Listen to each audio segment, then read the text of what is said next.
नमस्कार दोस्तों, मैं राहुल मिश्रा और मैं आप सभी का एक बार फिर से स्वागत करता हूं आपके अपने चैनल एग्जामों में। उम्मीद करता हूं कि आप सभी एकदम मस्त होंगे और दुनिया में आग लगाने के लिए तैयार होंगे। दुनिया में आग लगाने का मतलब ये नहीं है कि जाइए और बर्निंग कर दीजिए, माचिस की तीली लगाई और दड़ाम दड़ाम दड़ाम कर दिया, ये मतलब नहीं है। दुनिया में आग लगाने का मतलब ये होता है कि जैसे आग बहुत दूर से दिखाई दे जा सकती है, देखी जा सकती है, बहुत दूर से ही दिख जाती है कि कहीं पर आग जल रही है, तो वैसे ही आपकी भी आग लोगों तक दिखनी चाहिए कि आपके अंदर भी एक आग जल रही है और आप जहां कहीं भी कदम रखें लोग आपके व्यक्तित्व से प्रभावित हों, आपकी ओर जानने की कोशिश करें कि ये कौन है। तो उम्मीद करता हूं कि आप एकदम इस सारी चीजों के लिए तैयार होंगे। और तारीख है 31 अक्टूबर और आज एक महान व्यक्ति का जन्म हुआ था। जो भारत आज हम देखते हैं, आजादी के समय ऐसा नहीं था। आजादी के समय 20-20 गांव को लेकर भी 10-10 गांव वाली छोटी छोटी रियासतें थी। भारत पाकिस्तान तो अलग चीज हो गई, लेकिन उसके अलावा भी भारत में तब 562 छोटी छोटी रियासतें थी और सबसे बड़ा काम उन सभी को एक भारत के अंदर लेके आना। सरदार पटेल ने महीनों की मेहनत की, उनके साथ मेनन साहब भी थे जिन्होंने महीनों की मेहनत की और जाके उन 62 रियासतों में विलय किया। उन 62 रियासतों में से 3 रियासतें ऐसी थीं जिन्होंने सोचा कि हम भारत के साथ नहीं आएंगे। इनमें से एक है जम्मू कश्मीर, एक था निजामगढ़ और एक थी हैदराबाद। इन 3 रियासतों ने मना कर दिया था कि हम भारत के साथ नहीं आएंगे। और ऐसी स्थिति में केवल और केवल हैदराबाद का केस ऐसा रहा जिसके लिए सेना भेजनी पड़ी। अदरवाइज किसी भी रियासत को विलय करने के लिए इनको सेना नहीं भेजनी पड़ी थी। और यह अपने आप में एक बहुत बड़ा कठिन काम था। आज तो फिर भी चीजें आसान है कि वर्चुअल मीटिंग हो जाती है, फोन पे बात हो जाती है। उस समय ऐसा नहीं होता था। उस समय जाके इन्होंने दौड़ दौड़ के उन रियासतों को इकट्ठा किया। उन रियासतों को क्या समझाया होगा कि भाई आप तुम राजशाही छोड़ दो, अब तुम्हारे ऊपर एक और आदमी आ जाएगा। ये चीजें समझाना कितना कठिन काम रहा होगा और इसीलिए शायद इनको लौह पुरुष कहा जाता है। आज 31 अक्टूबर को हम लौह पुरुष सरदार वल्लभ भाई पटेल की जयंती मना रहे हैं। उनका जन्म 31 अक्टूबर 1875 को गुजरात के नाडियाद में एक साधारण परिवार में हुआ था। इनसे 3 बड़े भाई थे, ये चौथी संतान थे अपने माता पिता की। और जीवन भर साधारण जीवन जीते हुए इन्होंने स्वाध्याय के जरिए ही अपनी पूरी पढ़ाई की। उसके बाद ये लंदन चले गए, वहां पर वकालत की। अगर देखा जाए तो तत्कालीन प्रधानमंत्री जवाहरलाल नेहरू और सरदार वल्लभ भाई पटेल दोनों ही लंदन से बैरिस्ट्री करके आए थे, यानी कि वकालत करके आए थे। बट दोनों की सोच में जमीन आसमान का अंतर था। जहां सरदार वल्लभ भाई पटेल किसानों के बारे में सोचते थे, वहीं पंडित जवाहरलाल नेहरू पूरे विश्व में छा जाने के बारे में सोचते थे। जहां सरदार वल्लभ भाई पटेल को चीन की कूटनीति नजर आती थी, उनको नजर आता था कि चीन जो है वो कटुतापूर्वक व्यवहार करने वाला है, उसके पत्र जो है वो सही तरीके से लिखे नहीं जा रहे, उसकी जो पत्र है, उसकी जो भाषा है वो भावी शत्रुता की है, ना कि एक मित्रता की। लेकिन पंडित जवाहरलाल नेहरू को नहीं दिखाई देता। हमारा थोड़ा सा दुर्भाग्य रहा कि 15 दिसंबर 1950 को ही, यानी कि आजादी के मात्र 3 साल बाद ही सरदार वल्लभ भाई पटेल का देहांत हो गया। अदरवाइज हमारी जो विदेश नीति होती आज की डेट में वो अलग होती। सरदार वल्लभ भाई पटेल ने 1947 जब भारत आजाद हुआ से लेकर 1950 तक भारत के पहले उप प्रधानमंत्री के रूप में कार्य किया था। सरदार वल्लभ भाई पटेल को बारदोली सत्याग्रह, जो कि 1928 में उनके नेतृत्व में किया गया था और अंग्रेज सरकार को टैक्स वापस लेने पड़े थे किसानों के ऊपर लगाए जाने वाले, तो महिलाओं ने, जो बारदोली की महिलाएं थी, उन्होंने सरदार वल्लभ भाई पटेल को सरदार की उपाधि दी थी। तो फिलहाल ये छोटा सा जीवन परिचय सरदार वल्लभ भाई पटेल का। अब कभी भी किसी महापुरुष की जन्म तिथि आए तो उसके बारे में चंद लाइनें अगर आप पढ़ लेंगे तो आप जरूर मोटिवेट हो जाएंगे, क्योंकि ऐसा बिना कोई कोशिश किए या बिना मेहनत किए कोई भी व्यक्ति महान नहीं बनता। सरदार पटेल तो बहुत महान व्यक्ति थे। फिलहाल आगे चलते हैं अगली जानकारी की तरफ। अगली जानकारी में हम लेकर चलेंगे आपको मुख्य सूचना आयुक्त की तरफ। आप सभी को याद होगा कि देश के 10वें चीफ इंफॉर्मेशन कमिश्नर यानी कि मुख्य सूचना आयुक्त विमल जुल्का जी ने अगस्त में रिटायरमेंट ले लिया था। और विमल जुल्का जी के रिटायरमेंट के बाद तब से अगस्त से लेकर अभी तक ये पद खाली था, यानी कि इसमें कोई भी हेड ऑफ स्टेट नहीं था, हेड ऑफ इंस्टीट्यूट नहीं था, हेडलेस था ये बिल्कुल, मतलब इसमें कोई भी नहीं था। आप सोचिए कि सूचना का अधिकार जो कि 2005 में मनमोहन सरकार लेके आई थी, उसी के दौरान ही CIC यानी कि चीफ इंफॉर्मेशन कमीशन का गठन किया गया। इसका काम क्या होता है? इसका काम यह होता है कि सूचना के अधिकार के तहत भारतीय जनता को यह अधिकार है, यानी हर सामान्य आदमी को यह अधिकार है कि जितने भी PSU हैं, जितने भी गवर्नमेंट ऑर्गेनाइजेशन है, उनसे वो अपनी जानकारी के मुताबिक या अपनी जानकारी बढ़ाने के लिए कोई भी डेटा उनसे मांग सकता है। बस डेटा मांगते टाइम ये देखा जाता है कि अगर वो देश की सुरक्षा से जुड़ा हुआ नहीं है तो उसे दे देना है। अब मान लीजिए आपने डेटा मांगा और उन्होंने आपको डेटा नहीं दिया, 10 दिन नहीं दिया, 15 दिन नहीं दिया, 20 दिन नहीं दिया, तो आप क्या कर सकते हो? आप कुछ नहीं कर सकते हो। तो आपको पावर देने के लिए ही चीफ इंफॉर्मेशन कमीशन बनाया गया है कि ये जो सूचना का अधिकार है इसकी रक्षा हो सके। ऐसा ना हो कि कोई भी मनमर्जी जब मन है तो डेटा दे दिया, जो मन है तो वो डेटा दे दिया, जो कुछ है उल्टा सीधा लिख के दे दिया। तो इस राइट की रक्षा करने के लिए दोनों तरफ से, अब ऐसा ना हो कि आप डेटा मांग रहे हैं, उनके बार बार जा रहे हैं और वो डेटा नहीं दे रहे तो आपने उनके ऊपर पत्थरबाजी कर दी। तो उधर से भी रक्षा करने के लिए जो मीडिएटर का काम करता है वो मुख्य सूचना आयुक्त करता है। मुख्य सूचना आयुक्त देखा जाए तो इस समय उसका रोल बहुत ज्यादा बड़ा है। बिल्कुल एक आंकड़े के मुताबिक 3,50,000 से ज्यादा आरटीआई एप्लीकेशन पेंडिंग है जिनका जवाब नहीं दिया जा रहा। तो इसकी शिकायत किससे की जाएगी? इसकी शिकायत इनसे ही की जाएगी। लेकिन इतनी बड़ी संस्था का जब हेड ही नहीं है, अगस्त से लेके अभी तक पता नहीं क्या कर रहे थे सब। अबे सरकार को भी थोड़ा बहुत सोचना चाहिए ना कि जो ट्रांसपेरेंसी वाली चीजें आप उसके अंदर हेड अपॉइंट नहीं कर रहे हो।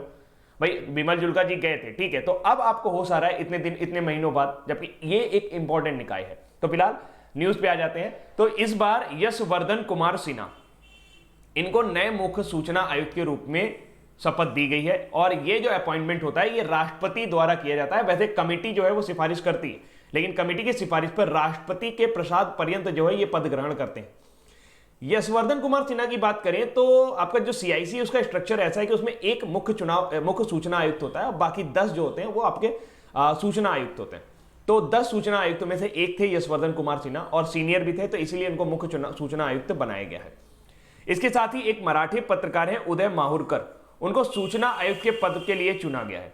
उदय माहुरकर जो है वो इंडिया टुडे ग्रुप से बिलोंग करते हैं। और आपको एक बात बता दूं, ये जो है ये भारतीय जनता पार्टी और संघ के करीबी माने जाते हैं। उदय माहुरकर ने प्रधानमंत्री मोदी के ऊपर भी एक किताब लिखी थी जिसका शीर्षक था merging with A billion and centre stage inside Narendra Modi. ये पुस्तक किसने लिखी है? उदय माहुरकर ने। तो यहां पर कई सारी चीजें आपके लिए इंपॉर्टेंट हो जाती हैं जो एग्जाम पॉइंट ऑफ व्यू से पूछी जा सकती हैं। मुख्य सूचना आयुक्त कौन बने हैं? यशवर्धन कुमार सिन्हा। उदय माहुरकर जो है उनको सूचना आयुक्त पद के लिए चुना गया है। उनके द्वारा लिखी गई पुस्तक कौन सी है? Merging with the billion centre stage inside Narendra Modi.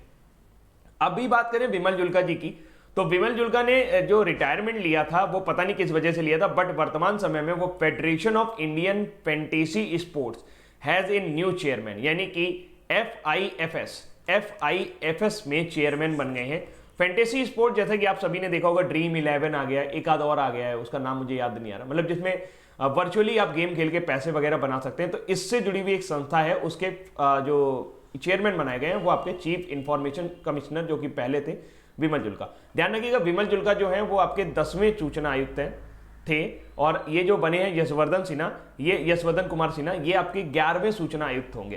पहले सूचना आयुक्त कौन थे? 2005 में वजाहत हजीबुल्ला जो थे ये आपके पहले सूचना आयुक्त थे। पहले सूचना आयुक्त कौन थे? वजाहत हजीबुल्ला। ठीक है, चले अब अगली जानकारी पे चलते हैं। तेलंगाना ले चलता हूं आपको। जैसा कि आप सभी को पता है तेलंगाना एक न्यूली फॉर्म स्टेट है, आंध्र प्रदेश से अलग होकर बना है। इन्होंने एक धरनी नाम का पोर्टल शुरू किया है। धरनी नाम का जो पोर्टल है ये इस तरह का पोर्टल है कि मान लीजिए आपकी कोई जमीन है, आपको कागज वगैरह बनवाने हैं या उसकी संपत्ति का अधिकार हासिल करना है या रजिस्ट्रेशन कराना है, तो आपको तहसीलदार या नायब तहसीलदार की जरूरत पड़ेगी। अब मान लीजिए नायब तहसीलदार छुट्टी पर है तो आपका काम लटक गया। अब आप कम से कम जब तक वो वापस नहीं आएंगे तब तक आपका जो डॉक्यूमेंट है वो प्रिपेयर नहीं हो पाएगा। तो ऐसी चीजों से बचने के लिए, इन पूरे अफसरशाही राज्य को खत्म करने के लिए तेलंगाना सरकार ने एक बहुत ही सुंदर पहल शुरू की है। सुंदर इसलिए बिकॉज ये हर किसी के साथ होना चाहिए, सारी चीजें अब ऑनलाइन ही हो जानी चाहिए। किस अफसर से काम कराना है उससे कोई मतलब नहीं। आपने एप्लीकेशन फाइल की, आपके डॉक्यूमेंट्स कंप्लीट है, तो अफसर आपको चक्कर ना लगवाए। पहले क्या होता है भैया, ये तो होता है आपके डॉक्यूमेंट ये कंप्लीट नहीं है, इसका फोटोकॉपी करा लो, उसका फोटोकॉपी करा लो, दुनिया भर दौड़ाते रहते हैं। तो अब तेलंगाना में अगर आप रहते हैं तो आपके पास एक धरनी नाम का पोर्टल है जिसमें आप जमीन का रजिस्ट्रेशन करा सकते हैं। पुराने जमीन के रजिस्ट्रेशन को थोड़ा सा चेंज करना चाहें तो चेंज कर सकते हैं। मालिकाना हक किसके नाम पे है ये देख सकते हैं। आप देश में कहीं पर भी हो उसका कागज आप डाउनलोड कर सकते हो, ये नहीं कि आप खसरा खतौनी लेके घूम रहे हो तो उसको जरूरत नहीं पड़ेगी, आप इस पोर्टल के जरिए कर सकते हो। तो तेलंगाना सरकार ने, तेलंगाना के जो मुख्यमंत्री हैं कंटवा कुंटला चंद्रशेखर राव ने मेड़चल मलकजिरी जिले में कैसे कैसे नाम होते हैं, मुडू चिंतलापल्ली, टंग ट्विस्ट हो जाए, कि संपत्ति पंजीकरण के लिए धरनी नाम का पोर्टल शुरू किया है। भूमि पंजीकरण के लिए वेबसाइट में स्लॉट बुकिंग 29 अक्टूबर 2020 से शुरू हो गई और सभी भूमि और पंजीकरण 2 नवंबर से शुरू हो जाएंगे। वेबसाइट को नागरिकों की संपत्तियों के सभी विवरणों के साथ लॉन्च किया गया है। जितने भी वहां पर है लगभग 1,45,00,000 एकड़ जमीन है जिसका पोर्टल के अंदर डेटा उपलब्ध कराया गया है। बहुत मेहनत बना है। पहले इसको दशहरे में लॉन्च करने की योजना थी, बट ये हुआ कि इसमें कुछ बग थे, उसको फिक्स करते करते टाइम हो गया। अब इसको थोड़ा सा देख लीजिए। First of its kind portal, ये अपनी तरह का पहला पोर्टल है जो आपके रिवेन्यू एडमिनिस्ट्रेशन यानी कि आपका जो पंजीकरण कार्यालय है उसको आपको ऑनलाइन लेके आया है। अब रजिस्ट्रेशन प्रोसेस में आपका जो है वो 10 मिनट लगेंगे। 10 मिनट में आपकी जमीन का रजिस्ट्रेशन हो जाएगा। रजिस्ट्रेशन कराने के लिए आपको किसी भी एडमिनिस्ट्रेशन की जरूरत नहीं पड़ेगी, यानी कि तहसीलदार और नायब तहसीलदार अब्सेंट भी होंगे तो भी आपका काम होगा। और बेनिफिशियरी को जो डॉक्यूमेंट चाहिए वो सेम डे हो जाएगा। Slot booking mandatory for the parties and Dharani to work with the 7 dedicated server. और ये इसके लिए बहुत बड़ा सर्वर बनाया गया है क्योंकि इसके लिए बहुत ज्यादा जो है वो डेटा को इकट्ठा करने की जरूरत थी। ऐसे ही कुछ अभी आपको याद होगा, स्वामित्व नाम की एक योजना केंद्र सरकार ने शुरू की थी। स्वामित्व नाम की योजना के अंतर्गत जैसे जो गांवों में रहते हैं उनके जो जमीन होती है जहां पे खेती हो रही हो उसका तो पट्टा वगैरह होता है, उसका तो कागज वगैरह होता है, लेकिन जो घर होते हैं जहां पे आपके गांव में घर होंगे तो बताइए उसका कोई आपके पास है, डॉक्यूमेंट है आपके पास कि ये रजिस्ट्री है, ये प्लाट की रजिस्ट्री है, ये प्लाट का बैनामा है, ये प्लाट का ये है? ऐसा कुछ नहीं होता, गाँवों में ऐसा कुछ नहीं होता। तो ऐसे में वो बेकार की संपत्ति होती है, मतलब उसको बेचना हो तो दिक्कत, उसको खरीदना हो तो दिक्कत। तो संपत्ति कार्ड जारी किए गए ऐसी संपत्ति के लिए। और शुरुआत में ये योजना 6 राज्यों में शुरू की गई है, हरियाणा, उत्तराखंड, उत्तर प्रदेश, मध्य प्रदेश, महाराष्ट्र और कर्नाटक के 1 लाख गांवों में संपत्ति कार्ड का जो है रिकॉर्ड सर्वेक्षण किया गया।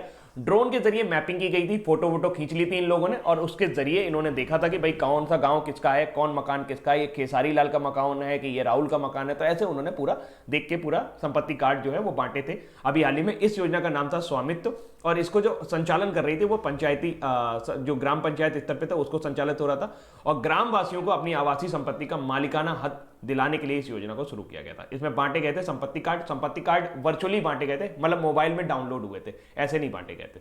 ठीक है, तो तेलंगाना की बात कर लेते हैं। तेलंगाना जो है ये इसकी कैपिटल हैदराबाद है। 2 जून 2014 को इसको फॉर्म किया गया था। अगर डांस फॉर्म की बात करें तो शिव तांडव यहां पर एक प्रसिद्ध डांस फॉर्म है। गवर्नर है तमिलसाई सौंदरराजन और सीएम है कलवकुंतला चंद्रशेखर राव। इनका नाम बोलने में मजा आ रही है मुझे। कासू ब्रह्मानंद रेड्डी नेशनल पार्क है, महावीर हरिना वनस्थली नेशनल पार्क है और मृगवनी नेशनल पार्क है। इसके अलावा यहाँ पे जो फेमस फेस्टिवल है वो है बोनालू बाथुकम्मा। बाथुकम्मा जो है एक बार एग्जाम में पूछा गया कि बाथुकम्मा ये किस राज्य का प्रसिद्ध त्यौहार है, तो ये तेलंगाना का प्रसिद्ध त्यौहार है। एक बात याद रखिएगा, तेलंगाना जो है उसकी कोई भी सीमा आपके समुद्र को नहीं छूती। एक बार क्वेश्चन पूछा गया था कि तेलंगाना की सीमा समुद्र को छूती है कि नहीं छूती, तो नहीं, इसकी कोई सीमा समुद्र को नहीं छूती है। अगर आप देखें तो इधर से ये आंध्र प्रदेश और इधर से ये महाराष्ट्र, इधर से ये छत्तीसगढ़ और इधर से ये उड़ीसा को हल्का सा टच करता है। ठीक है, तो ये रहा आपका तेलंगाना। तेलंगाना में दशहरा, उगड़ी, संक्रांति, मिलादुन नबी, रमदान आदि फेमस फेस्टिवल मनाए जाते हैं। म्यूजिक वगैरह करने की कोई जरूरत नहीं है, तो ये थोड़ा सा आपके लिए जानकारी है। ये बताइए ये किस फिल्म का दृश्य है, आप देख सकते हैं। अगर आप फिल्में देखते हैं, भाई मैं तो देखता हूं, है ना, तो ये फिल्म जो है ये है गली बॉय। गली बॉय को 65, जी हाँ 65वें फिल्म फेयर अवार्ड का सभी अवार्ड मिले थे, यानी सर्वश्रेष्ठ अभिनेता का भी, सर्वश्रेष्ठ फिल्म का भी, सर्वश्रेष्ठ अभिनेत्री का भी। और ये 65वां फिल्म फेस्टिवल जो था इस बार पहली बार असम में आयोजित किया गया था। अभी तक ये मुंबई में आयोजित होता था। तो सर आज क्यों लेकर आए हैं? इसको एक और अवार्ड मिला है और बेस्ट ओरिजिनल म्यूजिक स्कोर का। तो 28 अक्टूबर 2020 को एशियाई फिल्म पुरस्कार एकेडमी यानी कि AFFA द्वारा 14वें एशियाई फिल्म पुरस्कारों की घोषणा की गई। गली बॉय को इस समारोह में सर्वश्रेष्ठ मूल स्कोर यानी कि बेस्ट ओरिजिनल स्कोर म्यूजिक के लिए दिया गया है। इनके संगीतकार हर्ष काले है, हर्ष काले और साल्वेज, नहीं कर्ष काले है, सॉरी कर्ष काले ही है, मुझे लगा कर्ष कैसा नाम होगा, कर्ष काले ही है इनका नाम। और सॉल्वेज स्टूडियो ऑडियो कलेक्टिव रूप से इनको संगीतज्ञ का पुरस्कार मिला है। यह अंतर्राष्ट्रीय फीचर फिल्म श्रेणी में ऑस्कर के लिए भी भारत की तरफ से नॉमिनेट हुई थी, बट अंतिम समय में ये फॉलो नहीं हो पाया, तो ये फिल्म जो थी ऑस्कर में भी गई थी। इसके अलावा 65वें फिल्म पुरस्कार अवार्ड की बात की जाए तो गली बॉय ने जीते थे सारे के सारे ऑनर। और 65वें अमेजन फिल्म फेयर अवार्ड जो कि फरवरी 15 को आयोजित हुए थे असम में, ये पहला एडिशन था अवार्ड शो का जो कि आउटसाइड मुंबई में आयोजित हुआ था। और इसमें सर्वश्रेष्ठ अभिनेता, सर्वश्रेष्ठ अभिनेत्री, सर्वश्रेष्ठ सहायक अभिनेता, सर्वश्रेष्ठ सहायक अभिनेत्री, सर्वश्रेष्ठ फिल्म, सर्वश्रेष्ठ निर्देशन, सभी पुरस्कार जो थे वो इसी फिल्म ने झटके थे। अगली जानकारी पे चलते हैं। अगली जानकारी भी जो है वो एक अवार्ड से जुड़ी हुई है और एक फिल्म अवार्ड से जुड़ी हुई है। जो तस्वीर आप देख पा रहे हैं इनका नाम है सरिता देवी, लेशराम सरिता देवी। लेशराम नाम आप कहीं पर भी देखें तो ये मणिपुर से बिलोंग करता है। तो मणिपुर से अगर हम नाम सुने मणिपुर का तो हमारे दिमाग में सिर्फ और सिर्फ मैरी कॉम आती है, लेकिन मैरी कॉम के अलावा भी जितनी कहानी मैरी कॉम की है जद्दोजहद भरी, जितनी प्रेरणा मैरी कॉम से ले सकते हैं उतनी ही प्रेरणा हम सरिता देवी से भी ले सकते हैं। सरिता देवी जी जो बॉक्सर बनी, यह भी बहुत गरीब परिवार से आती हैं। बचपन में लकड़ियां वगैरह बीनती थी, बाद में आके ये एक बॉक्सर बनी। इनकी कई सारी उपलब्धियां हैं। तो इनके ऊपर एक फिल्म अभी बनाई गई, आई राइज। आई राइज को पश्चिम बंगाल में आयोजित Tagore international film festival, Tagore international film festival को पहले माहुल वुड फिल्म फेस्टिवल के नाम से भी जाना जाता था। ये हर साल आयोजित होता है और इस साल इस आयोजित में 52 मिनट की इनके ऊपर जो डॉक्यूमेंट्री बनी थी आई राइज करके, उसे राष्ट्रीय पुरस्कार विजेता फिल्म निर्माता बोरुम थोचुम द्वारा निर्देशित किया गया था। इन्हें इसका on woman, best film on woman outstanding achievement award मिला है। इससे पहले इस फिल्म ने 13वें मणिपुर राज्य फिल्म पुरस्कार 2020 में खेल और सर्वश्रेष्ठ ऑडियोग्राफी पे सर्वश्रेष्ठ फिल्म का पुरस्कार भी जीता था। यानी कि इसे मिला था best film on sports non feature, ये 13वां मणिपुर स्टेट फिल्म अवार्ड्स मिला था। और बेस्ट ऑडियोग्राफी स्कोर ये भी आपको इसी फिल्म को मिला था। ये जो तस्वीर देख रहे हैं वो सरिता देवी की है और सरिता देवी के ऊपर फिल्म बनी आई राइज। महिला बॉक्सिंग का जिक्र आते ही सबसे पहले मणिपुर की मैरी कॉम का नाम जुबां पे आता है, लेकिन उसी प्रदेश की सरिता देवी का संघर्ष भी मैरी कॉम से कम नहीं है। मणिपुर के मयांग इम्फाल की रहने वाली सरिता का परिवार खेती के लिए जरिए अपने पेट पालता था। बचपन में सरिता भी अपने माता पिता के लिए लकड़ियां इकट्ठा करने में मदद करती थी और उनके बचपन की इसी आदत ने उन्हें बॉक्सिंग में करने का स्टेमिना दिया। सरिता देवी ने 2014 में ग्लासगो कॉमनवेल्थ गेम्स में सिल्वर जीता था। एशिया महिला बॉक्सिंग चैंपियनशिप में 4 गोल्ड और 1 सिल्वर जीत चुकी हैं। 2005 में नॉर्वे में हुए Venus international women boxing championship में गोल्ड जीता था। लेकिन एक बार सरिता के पास इंचियोन एशियन गेम में सिल्वर और गोल्ड जीतने का मौका था, लेकिन पक्षपाती फैसलों के कारण उन्हें ब्रॉन्ज मिला। एशियाई खेलों में मेजबान साउथ कोरिया बॉक्सर पार्क जीना के खिलाफ मैच में सरिता को जानबूझकर कम अंक दिए गए और इससे सरिता निराश हो गई और उन्होंने मेडल लेने से मना कर दिया। इस विवाद के कारण इचियोन गेम्स में महिला लाइट वेट 57 से 60 किलोग्राम वर्ग की मेडल सेरेमनी का एक दिल दुखाने वाले दृश्य में तब्दील हो गई। अपने साथ हुई बेइंसाफी के बावजूद सरिता ने साउथ कोरियाई बॉक्सर जीना को गले लगाकर स्पोर्ट्समैन स्पिरिट दिखाई थी, लेकिन मेडल लेने से उन्होंने इनकार कर दिया। और जब भी किसी इस तरह का कुछ भी अपील होता है कि आपको लगता है कि नहीं ये गड़बड़ है और आपको जो अंक दिए गए हैं वो कम दिए गए हैं, तो आपको अपील करनी पड़ती है उन जजेस के खिलाफ जिन्होंने आपको अंक दिए हैं। और ऐसी अपील करने के लिए $500 रुपए की फीस देनी पड़ती है। $500 अपने आप में बड़ी रकम थी। उस टाइम उनके पास पैसे नहीं थे, तो वहाँ पे जितने भी पत्रकार थे, भारतीय पत्रकार से उन्होंने पैसे उधार लिए थे और फिर जाके उन्होंने अपील की थी, लेकिन फिर भी जजों ने उनके फैसले को नहीं माना और अंततोगत्वा उन्होंने मेडल लेने से मना कर दिया। तो हाल फिलहाल ये थी सरिता देवी की कहानी। इनका संबंध कहाँ से है? मणिपुर से है। अगली जानकारी पे चलते हैं। Indian army developed A launch secure application for internet. Sai नाम का एक ऐप डाउनलोड किया है, सिक्योर एप्लीकेशन फॉर इंटरनेट। भारतीय सेना ने इंटरनेट के सुरक्षित अनुप्रयोग सिक्योर एप्लीकेशन फॉर इंटरनेट एक सरल और सुरक्षित मैसेजिंग एप्लीकेशन विकसित किया है। जैसे आप व्हाट्सएप चलाते हो, फेसबुक मैसेंजर चलाते हो, वीचैट वगैरह चलाते हो, उसी तरीके का ये फेसबुक एक मैसेंजर है। मतलब फेसबुक मैसेंजर नहीं है, ये भारतीय सेना का मैसेंजर है जो एंड टू एंड इंक्रिप्शन पे काम करता है। सर ये एंड टू एंड इंक्रिप्शन क्या होता है मैं आपको बताऊं। मान लीजिए एक पति है और उसका किसी से अफेयर चल रहा है, वो अपने घर पर आकर उससे बात कर रहा है, सामने से एक महिला आती है जो उसकी बीवी है, तो जाहिर सी बात है उसको पति को कुछ छुपाना पड़ेगा, वो बातें बतानी नहीं होगी, नहीं तो भाई कुटाई हो जाएगी। तो ऐसी स्थिति में कभी कभी क्या होता है, कुछ लोग कोड डेवलप कर लेते हैं। कोड कैसे डेवलप कर लेते हैं? जैसे मान लीजिए कि उस पति के, उस हस्बैंड की और उसकी जो महिला मित्र हैं, उनके बीच में एक कोड जनरेट हो गया कि अगर मैं तुमसे कहूं कि मार्केट बहुत तेजी से गिर रहा है तो तुम समझ लाना कि मेरी बीवी आ गई है और उस टाइम फोन काट देना। तो अब जैसे ही उसकी बातचीत हुई, उसने कहा मार्केट गिर रहा है, क्योंकि सामने से बीवी आ रही थी, तो उसने बोल दिया मार्केट गिर रहा है। तो उसने क्या किया कि ठीक है मार्केट गिर रहा है तो फिर ठीक है कल बात करेंगे, तो वो फोन वहां पे कट कर दिया।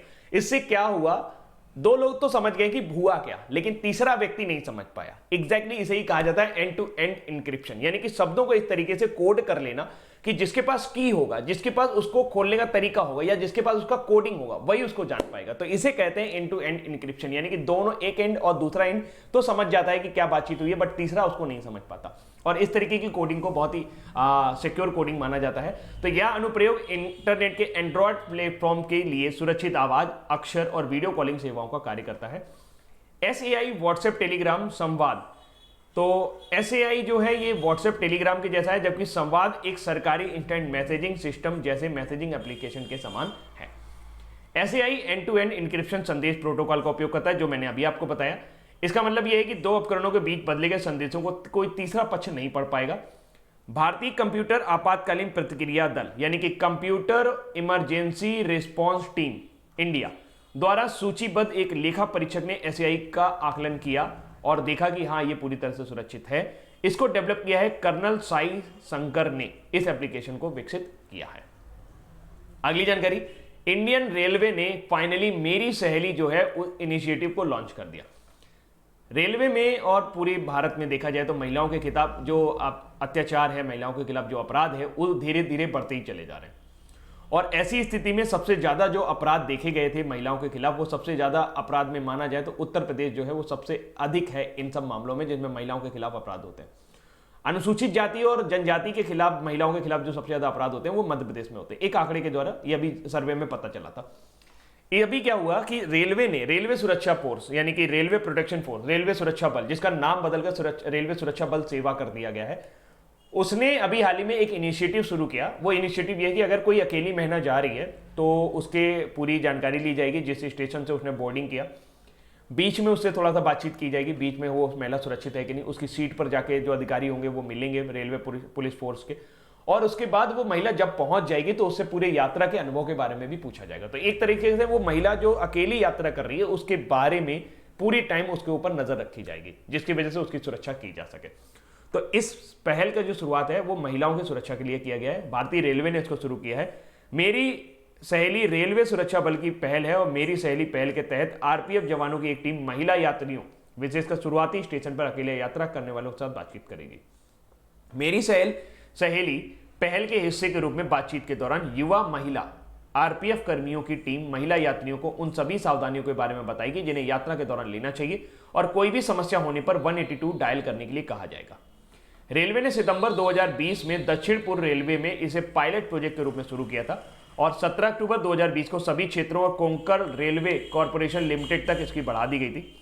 रेलवे सुरक्षा बल की बात की जाए तो रेलवे पुलिस का गठन जो है, रेलवे प्रोटेक्शन फोर्स का जो गठन है वो RPF यानी कि पुलिस के रूप में 1854 में किया गया था। पुलिस अधिनियम 1861 के तहत इसे कानूनी दर्जा प्राप्त है और यह रेलवे सुरक्षा बल अधिनियम 1957 के तहत RPF के रूप में स्थापित किया गया था। बल के पास रेलवे संपत्ति की सुरक्षा सुनिश्चित करने, संबंधित अपराधों से बचाने के कार्य हैं। इसमें खोज, गिरफ्तारी, जांच और मुकदमा चलाने की इनको शक्ति है। वर्तमान समय में इसके जो हेड हैं यानी कि जो डायरेक्टर जनरल हैं वो है अरुण कुमार, ये IPS रैंक के अधिकारी होते हैं। यशो लबस्वा RPF का जो है वो मोटो है। अगली जानकारी, राष्ट्रीय एकता दिवस, जैसे कि अभी मैंने आपको शुरुआत में बताया था, PM मोदी जी ने 30 अक्टूबर 2020 को गुजरात के केवड़िया में आरोग्य कुटीर और आरोग्य वैन का उद्घाटन किया है। वे गुजरात की 2 दिवसीय यात्रा पर 31 अक्टूबर को सरदार पटेल की जयंती पर राष्ट्रीय एकता दिवस में भी हिस्सा लेंगे और इसके साथ ही गांधीनगर जाकर गुजरात के पूर्व CM केशुभाई पटेल को भी उन्होंने श्रद्धांजलि दी, जिनका अभी हाल ही में 29 अक्टूबर 2020 को निधन हो गया था। केशुभाई पटेल की बात करें तो केशुभाई पटेल जो है ये आपके नरेंद्र मोदी जी से पहले गुजरात के मुख्यमंत्री रहे थे, या आप कह सकते हैं कि नरेंद्र मोदी जी जो हैं वो इन्हीं के उत्तराधिकारी हैं। तो इनका जन्म 24 जुलाई 1988 को विश्वाधार में हुआ था और 29 अक्टूबर 2020 को अहमदाबाद में इनकी मृत्यु हो गई। ये गुजरात के मुख्यमंत्री रहे 1998 से 2001 तक और गुजरात के मुख्यमंत्री रहे 1995 में थोड़े समय के लिए गुजरात के मुख्यमंत्री रहे थे। इनका भी हाल ही में निधन हो गया, सांस की कुछ बीमारी थी, 94 वर्ष की आयु में इनका निधन हुआ है, सॉरी 92 वर्ष की आयु में। अगली जानकारी है plastic premier league tournament. Plastic premier league tournament एकल सिंगल यूज प्लास्टिक, यानी कि जैसे आपकी वो दोने पत्तल वाला नहीं होता जिसमें आप लोग शादी बारात में वो कप व चाय वाय पीते हो और वो जिसमें रसगुल्ला वगैरह खाते हो, छोटी छोटी कटोरी होती है प्लास्टिक की। तो उनका क्या होता है, उनको आपने एक बार प्रयोग किया और फेंक दिया, उससे क्या होता है कि वो दोबारा कभी प्रयोग में नहीं आती। दोबारा कभी प्रयोग नहीं आती तो वो एक तरह से कूड़ा हो जाती है। कूड़ा होने के बाद वो जमीन में नुकसान पहुंचाती हैं, भूमि का प्रदूषण करती हैं। तो इसको रोकने के लिए एक अभियान अभी हाल ही में इंदौर में चलाया जा रहा है। अब इंदौर की बात की जाए तो इंदौर में इस तरह के अभियान चलते हैं, इसी वजह से इंदौर जो है वो लगातार 4 वर्षों से स्वच्छता रैंकिंग में नंबर 1 पर है। तो एकल उपयोग प्लास्टिक के लिए उन्होंने एक प्लास्टिक प्रीमियर लीग शुरू किया है। इसके लिए क्या किया है, उन्होंने बाकायदा टीमें बनाई हैं और 4 टीमों का गठन किया गया है और उनको गाड़ियां दी गई हैं। नगर निगम में 19 क्षेत्रों को इन 4 टीमों में विभाजित कर दिया है। प्रतियोगिता के लिए टीम के कप्तान रेडियो जॉकी नागरिकों को अपने रेडियो स्टेशन से अधिक अधिक प्लास्टिक दान करने के लिए प्रोत्साहित करेंगे। इसमें रेडियो जॉकी हैं और जो सबसे ज्यादा सिंगल यूज प्लास्टिक इकट्ठी करेगी उसको 45 दिन के बाद पीपीएल ट्रॉफी प्रदान की जाएगी। तो पीपीएल कहां शुरू हुआ, ये मध्य प्रदेश में शुरू हुआ है। किसके द्वारा शुरू हुआ, मध्य प्रदेश नगर निगम द्वारा। अगर आपको याद आ रहा होगा तो अभी हाल ही में हिमाचल प्रदेश में एक स्वच्छता कैफे खोला गया है। स्वच्छता कैफे में क्या किया जाता है, वहां पे भी सिंगल यूज प्लास्टिक ली जाती है और उसके बदले में बढ़िया खाना दिया जाता है। तो स्वच्छता कैफे हिमाचल प्रदेश की पहल है। इंदौर लगातार स्वच्छता सर्वे में पहले नंबर पे आ रहा है लगातार 4 साल से। इसके अलावा इंदौर में मध्य प्रदेश में और कौन सी चीजें हुई, अभी हाल ही में मध्य प्रदेश सरकार ने एक क्लीनिनेस कैंपेन शुरू किया था, यानी कि एक स्वच्छता अभियान शुरू किया था। उसका नाम है गंदगी भारत छोड़ो मध्य प्रदेश। मुख्यमंत्री किसान सम्मान योजना के तहत 4,000 रुपए प्रधानमंत्री किसान सम्मान निधि योजना के अतिरिक्त दिए जाएंगे, यानी कि मध्य प्रदेश में 10,000 रुपए किसानों को दिए जाएंगे। मध्य प्रदेश में टूरिज्म को बढ़ावा देने के लिए, यानी कि आपका ट्रैवलिज्म को बढ़ावा देने के लिए, ताकि पर्यटन को बढ़ावा देने के लिए इंतजार आपका नाम का कैंपेन शुरू किया गया था, जिसमें मध्य प्रदेश की जो प्रमुख स्थल है उनके बारे में जानकारी प्रदान की गई थी। मध्य प्रदेश जो है ये टॉप स्टेट है जो उसने इस साल गेहूं को समर्थन मूल्य पर खरीदा है, सबसे ज्यादा खरीदा है। भारत का पहला ई वेस्ट क्लिनिक, ई वेस्ट मतलब पुराने मोबाइल फोन, पुराने माउस, पुराने चार्जर, ये सब जो है ई वेस्ट होते हैं, इनका क्लिनिक यानी कि इनको वापस से रिसाइकिल करने के लिए क्लिनिक बनाया गया है भोपाल में। देश का पहला ई वेस्ट क्लिनिक भोपाल में है। मध्य प्रदेश सरकार ने अपने स्कूलों में संविधान की प्रस्तावना को पढ़ना अनिवार्य कर दिया है। स्वच्छता सर्वेक्षण लीग में इंदौर लगातार चौथे साल भी टॉप पर रहा, 10 लाख से अधिक पॉपुलेशन वाली कैटेगरी में। सिंगर सुमन कल्याणपुर और म्यूजिक डायरेक्टर कुलदीप सिंह को इस बार एमपी लता मंगेशकर पुरस्कार से सम्मानित किया गया। 2017 के लिए सुमन कल्याणपुर को और 2018 के लिए कुलदीप सिंह को। पहला एडिशन निमाड़ चिली फेस्टिवल, ये निमाड़ चिली फेस्टिवल का जो मकसद है वो निमाड़ की चिली को पूरे दुनिया में मशहूर करने के लिए कासरावाड़ खरगोन डिस्ट्रिक्ट से आती है, ये मध्य प्रदेश से संबंधित है। और इसका जो मस्कट था यानी शुभंकर था वो चिली चाचे थे। और एमपी जो है वो टॉप किया है अभी हाल ही में PMJAY यानी प्रधानमंत्री जन आरोग्य योजना के अंतर्गत उसने टॉप किया है, जो वहां पर ट्रीटमेंट प्रदान किया है। 3 दिन का नमस्ते ओरछा फेस्टिवल जो है ये अभी हाल ही में मध्य प्रदेश में शुरू हुआ। कैपिटल भोपाल है, स्टेट एनिमल भारासिंगा है, स्टेट ट्री है banyan tree, state fruit mango. Chief minister हैं शिवराज सिंह चौहान, बीजेपी से बिलोंग करते हैं। गवर्नर हैं आनंदीबेन पटेल।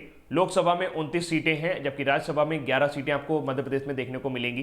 प्रमुख डांस फॉर्म है जवारा, मटकी, आडा, खड़ा नाच, फूलपत्ती, गिरदा, सेला करकी और सेला भदोनी मिनाच। और नेशनल पार्क की बात करें तो कान्हा, बांधव, माधव, संजय, वन विहार, पन्ना, सतपुड़ा, पेंच, ये यहाँ के प्रमुख नेशनल पार्क हैं। 9 नेशनल पार्क आपको मध्य प्रदेश में देखने को मिलेंगे। ट्राइब्स की बात करें तो बैगा, भारिया, भूमिया, भील, चेरो, गोंड, कोल, कोरकू, पनिका। इंपॉर्टेंट रहेगी आपके लिए भील। भील जनजाति कहाँ पे पाई जाती है, ये आपके मध्य प्रदेश में भी पाई जाती है, इसके अलावा भी कई स्टेट में पाई जाती है। तो ये आपका हिंदी वाला स्लाइड। अब इसके बाद अगली जानकारी है, बाय बाय कोरोना नाम से विश्व की पहली साइंटून बुक जो है वो अभी हाल ही में उत्तर प्रदेश में रिलीज की गई। साइंटून का मतलब होता है कि कार्टून के जरिए साइंस यानी कि विज्ञान को समझाना, कि कोरोना वायरस के पीछे साइंस क्या है उसको समझाने की कोशिश की गई है। तो इसको जो उद्घाटन किया है वो आनंदीबेन पटेल ने किया है और दुनिया की पहली साइंटून आधारित बुक है बाय बाय कोरोना नाम से लॉन्च की गई है। CSIR CDRI के पूर्व वरिष्ठ वैज्ञानिक डॉक्टर प्रदीप श्रीवास्तव ने यह पुस्तक लिखी है। विज्ञान एवं प्रौद्योगिकी विभाग के तहत एक स्वायत्त एजेंसी विज्ञान प्रसार ने इस पुस्तक को प्रकाशित किया है। पुस्तक में वैश्विक महामारी कोविड-19, इसके लक्षण और इसे रोकने के तरीकों के बारे में जानकारी दी गई है। पुस्तक दिन प्रतिदिन के जीवन में वायरस से निपटने के तरीकों पर प्रकाश डालती है। ब्राजील भारत नेटवर्क के आधार पर इसे अगले साल ब्राजील में भी लॉन्च कर दिया जाएगा। अगली जानकारी है, उड़ीसा सरकार ने हाल ही में 2 पोर्टल लॉन्च किए हैं। नवीन पटनायक जी को तो आजकल देखें तो लगातार वो पोर्टल ही लॉन्च करते चले जा रहे हैं। 2 पोर्टल में एक पोर्टल है उड़ीसा राज्य छात्रवृत्ति पोर्टल, यानी कि उड़ीसा में जो भी राज्य में पढ़ाई कर रहे हैं बच्चे या जो भी स्टूडेंट पढ़ाई करें उनको छात्रवृत्ति के बारे में जानकारी ऑनलाइन उपलब्ध हो, साथ साथ वो एप्लीकेशन भी ऑनलाइन ही कर सके। इसके अलावा एक सुमंगल पोर्टल भी शुरू किया है।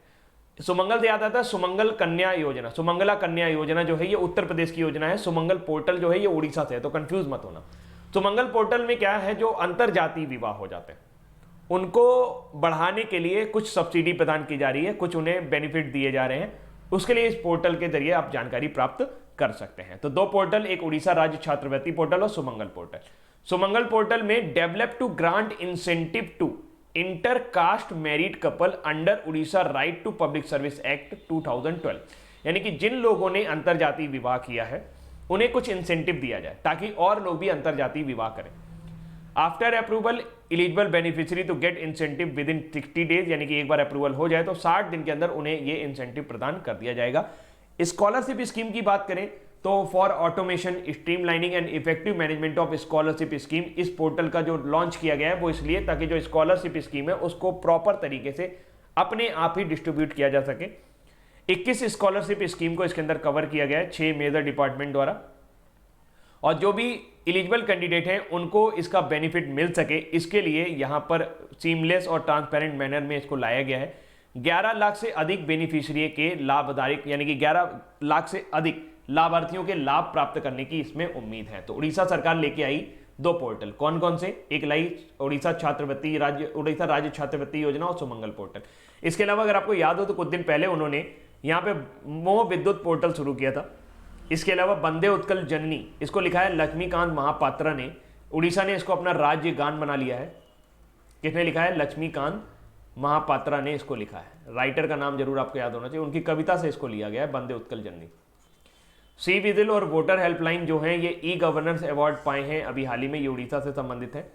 भुवनेश्वर ने अभी हाल ही में पहले खेलो इंडिया यूनिवर्सिटी गेम्स का होस्ट किया और इसमें पंजाब यूनिवर्सिटी जो रही वो टॉप पर रही।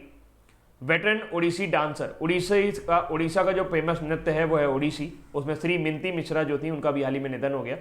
और 8 बार के नेशनल अवार्ड विनर, राष्ट्रीय पुरस्कार विजेता मनमोहन महापात्रा जो कि एक फिल्म निर्देशक थे, उनका भी हाल ही में निधन हो गया।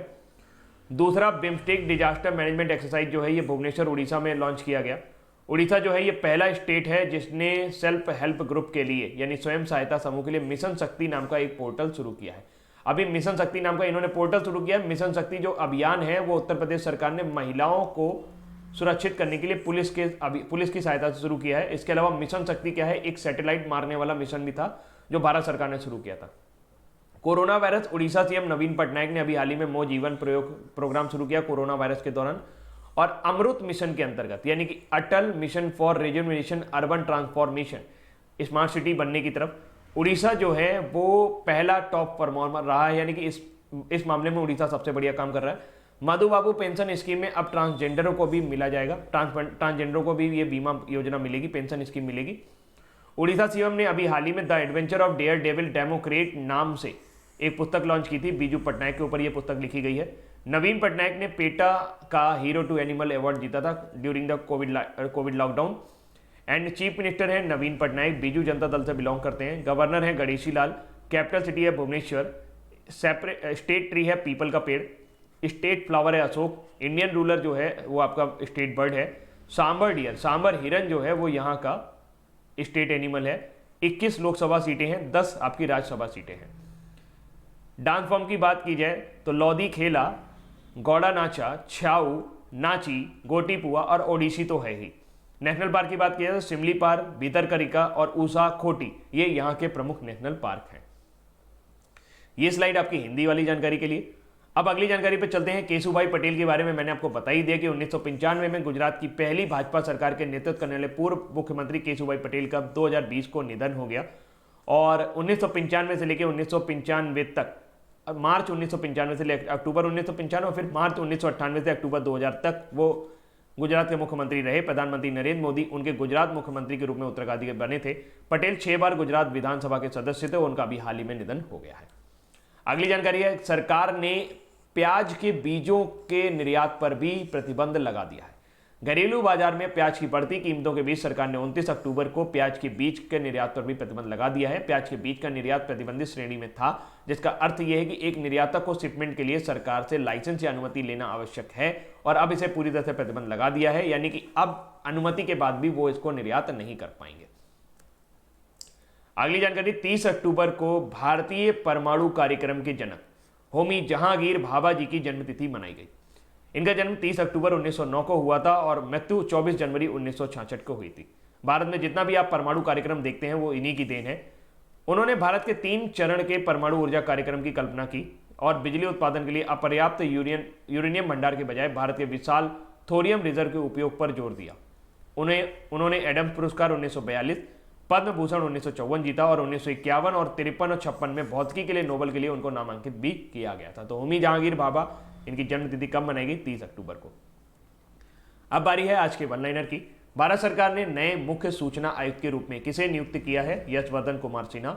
दुनिया की पहली साइन टून आधारित पुस्तक बाय बाय कोरोना नाम किसके द्वारा लॉन्च की गई? आनंदीबेन पटेल। हाल ही में किस राज्य ने भूमि और संपत्ति पंजीकरण के लिए धरणी पोर्टल लॉन्च किया है? तेलंगाना। 14वें एशियाई फिल्म पुरस्कार अकादमी द्वारा सर्वश्रेष्ठ मूल संगीत का पुरस्कार किसको दिया गया? गली बॉय को। और किसके नाम पर बनी डॉक्यूमेंट्री आई राइज ने टैगोर इंटरनेशनल फिल्म फेस्टिवल में best film on women award जीता है? तो ये सरिता देवी के ऊपर फिल्म बनी है। हाल ही में गुजरात के किस पूर्व मुख्यमंत्री का निधन हो गया? केशुभाई पटेल। और एंड्रॉयड प्लेटफॉर्म के लिए secure application for internet Sai app किसने लॉन्च किया है? भारतीय सेना ने। महिला यात्रियों को सुरक्षा प्रदान करने के लिए ऑपरेशन मेरी सहेली किसके द्वारा शुरू किया गया? भारतीय रेलवे द्वारा। और घरेलू बाजार में बढ़ती कीमतों के बीच सरकार ने 29 अक्टूबर को उसके निर्यात पर प्रतिबंध लगा दिया। किसके? प्याज के बीज पर। हाल ही में पीएम मोदी आरोग्य कुटीर और आरोग्य वैन का उद्घाटन कहां किया? गुजरात में। और एकल उपयोग प्लास्टिक से मुक्त करने के लिए किस शहर ने पीपीएल शुरू किया है, यानी कि प्लास्टिक प्रीमियर लीग शुरू किया है? तो वो है इंदौर। हाल ही में सुमंगल और छात्रवृत्ति पोर्टल किसने लॉन्च किया है? तो ये उड़ीसा सरकार ने लॉन्च किया, नवीन पटनायक जी ने। और हाल ही में भारतीय परमाणु कार्यक्रम के जनक होमी जहांगीर भाभा की जी की जयंती कब मनाई गई? 30 अक्टूबर को। भारत सरकार ने नए मुख्य सूचना आयुक्त के रूप में किसे नियुक्त किया है? यशवर्धन कुमार सिन्हा, जिन्होंने विमल जुल्का की जगह ली है। दुनिया की पहली साइन टून आधारित पुस्तक बाय बाय कोरोना नाम किसके द्वारा लॉन्च की गई? उत्तर प्रदेश की राज्यपाल आनंदीबेन पटेल द्वारा। हाल ही में किस राज्य ने भूमि और संपत्ति पंजीकरण के लिए धरणी पोर्टल को लॉन्च किया है? तो वह है तेलंगाना। और 14वें एशियाई फिल्म पुरस्कार अकादमी द्वारा सर्वश्रेष्ठ मूल संगीत पुरस्कार किसको मिला? ये मिला है गली बॉय को। किसके नाम पर बनी डॉक्यूमेंट्री आई राइज ने टैगोर इंटरनेशनल फिल्म फेस्टिवल में best film on women award जीता है? तो वह है सरिता देवी के ऊपर, आई राइज। हाल ही में गुजरात के किस पूर्व मुख्यमंत्री का निधन हो गया? केशुभाई पटेल का। एंड्रॉयड प्लेटफॉर्म के लिए secure application for internet Sai app किसने लॉन्च किया है? इंडियन आर्मी ने। महिला यात्रियों को सुरक्षा प्रदान करने के लिए ऑपरेशन मेरी सहेली किसके द्वारा शुरू किया गया है? तो इंडियन रेलवे द्वारा। और घरेलू बाजारों में बढ़ती कीमतों के बीच सरकार ने 29 अक्टूबर को किसके निर्यात पर पूरी तरीके से प्रतिबंध लगा दिया है? तो वह है ओनियन सीड यानी प्याज के बीज। और हाल ही में पीएम मोदी आरोग्य कुटीर और आरोग्य वैन का उद्घाटन कहां पर किया? तो ये आपका गुजरात में किया गया है। एकल उपयोग प्लास्टिक से मुक्त करने के लिए किस शहर में एक अनोखा प्लास्टिक प्रीमियर लीग टूर्नामेंट खेला जा रहा है? तो ये इंदौर में। हाल ही में सुमंगल और छात्रवृत्ति वेब पोर्टल किसने लॉन्च किया है? उड़ीसा सरकार, उड़ीसा मुख्यमंत्री नवीन पटनायक ने। और भारतीय परमाणु कार्यक्रम के जनक होमी जहांगीर भाभा की जयंती कब मनाएगी? 30 अक्टूबर को। तो दोस्तों ये थे आज के हमारे इंपॉर्टेंट करंट अफेयर्स और उम्मीद करते हैं ये करंट अफेयर्स आपको पसंद आए होंगे और 2000 लाइक करवा देना दोस्तों। आज के लिए इतना ही रखते हैं। Thank you so much, bye bye, take care, ध्यान रखिएगा अपना।